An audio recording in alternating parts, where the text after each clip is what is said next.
Although the Paddy Marketing Board said that the required funds have been allocated by the Treasury for the implementation of the government's stipulated price mechanism for the purchase of paddy from farmers this Maha harvest season, the board failed to guarantee the purchase of paddy from the farmers during the initial stages. Farmers say that even 2 months after they began harvesting their crops, the Paddy Marketing Board failed to facilitate storage facilities for the paddy that was to be purchased. As a result, farmers in the Ampara and Polonnaruwa districts were made to face severe hardships. In addition to the Paddy Marketing Board, multi-purpose cooperative societies also provided assistance to implement the government's stipulated price mechanism.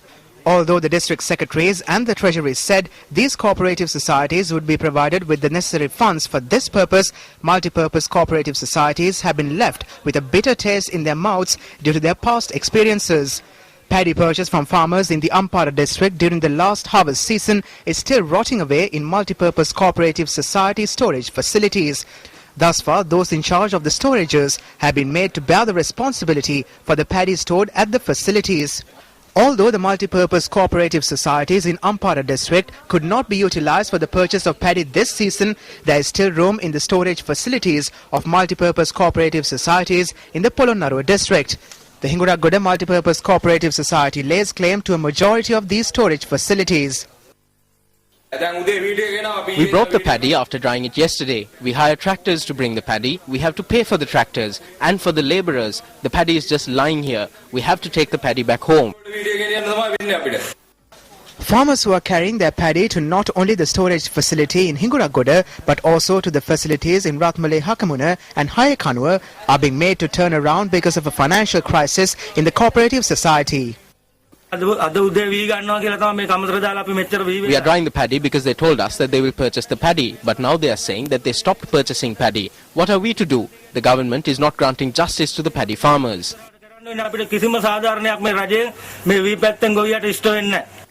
In addition to the Hinguragoda Multi-Purpose Cooperative Societies suspending the purchasing of paddy from farmers, the payment for paddy purchase thus far has also been suspended. The Hinguragoda Multi-Purpose Cooperative Society has to pay a sum exceeding 15 million rupees to farmers or for the paddy purchase this season. We spoke to the GM. He said that he has to talk to the other officials, but they have not received a response as yet. We gave paddy to be stored on the 1st, but we still have not received our money. Do they think that this is a joke? What are they doing to the paddy farmers? Is it fair to use the long weekend as an excuse to deny farmers the right to celebrate the Sinhala and Tamil New Year? District Secretary of Polonnaruwa, this one is over to you.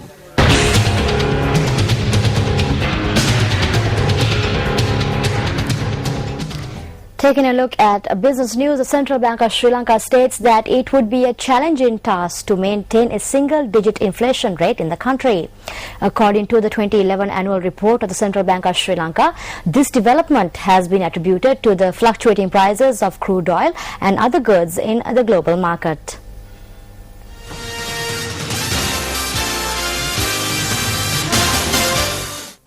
The 2011 annual report of the Central Bank of Sri Lanka states that the inflation rate had reduced to 4.9% by December last year. However, by the end of the last 2 months of this year, the inflation rate had increased to 5.5%.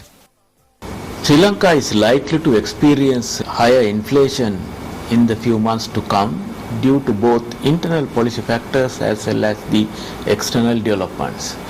As far as the internal policy factors are concerned, the weak foreign exchange market as well as the government finance positions are the most important factors. In the foreign exchange market, the exchange rate is coming under pressure as we have been experiencing right now due to weak performance in the export sector. Apart from that, the international developments, particularly the economic and political developments in the Middle East region as well as the economic downturn in the Eurozone are the most important two external developments which can have important implications on the Sri Lankan economy. Because of these two reasons, I think Sri Lanka is likely to experience higher inflation in the few months to come. Now, in other local news, parliamentarian Buddhika Pathirana addressed a gathering in Akurasa this afternoon. MP Buddhiga Pathirana provided financial aid and goods to the Funeral Assistance Committee in the Kambiadi area in Vilpita, Akurasa. Police දෙපාර්තමේන්තුව ලවා ගෙවල් වල ඉන්න බල්ලෝ ලක්ෂ 15ක් පුහුණු කරන්න යනවලු. It was said that 1.5 million pet dogs are to be trained by the police department. They should not provide training to dogs but should instead provide relief to the people from that allocation. When the people get onto the streets against the rising cost of living, they may be planning to use these trained hunting dogs to suppress the people as well. පුහුණු කරපු කකුල් හතර දඩයම් බල්ල දාන්නත් දන්නේ නැහැ මේ සලස්ම.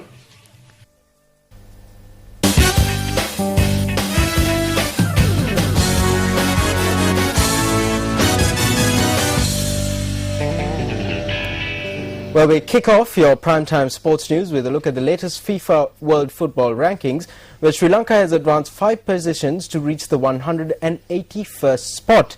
Sri Lanka, who were earlier ranked 186th, advanced 5 positions to reach slot number 181 with 82 points in the rankings released by FIFA yesterday.